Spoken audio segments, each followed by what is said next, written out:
அல்லாஹ் உங்களுக்கு தேடி ஒன்றை கொடுத்தால் அதை திருப்தி அடைய செய்வான், அவன் அனுமதித்த முறையில் அதை தேடினால் என்று அல்லாஹுடைய தூதர் ஸல்லல்லாஹு அலைஹி வஸல்லம் அவர்கள் சொன்னார்கள். நிறைவுடைய வாழ்வை வாழ்வதுதான் இந்த உலகத்திலே செல்வந்தனுடைய வாழ்வு.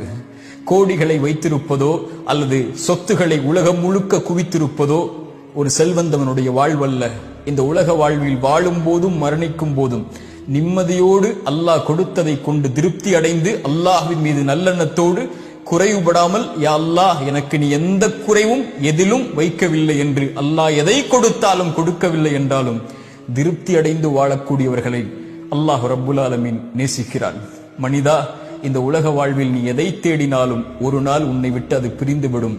நீ யாரை நேசித்தாலும் அவர்களும் உன்னை விட்டு பிரிந்து விடுவார்கள். அவர்கள் உன்னை மறந்து விடுவார்கள் விரைவில். போன தலைமுறையுடைய செல்வந்தவர்கள் யாரென்று நமக்கு தெரியுமா? இந்த தலைமுறையில் நமக்கு தெரியும்.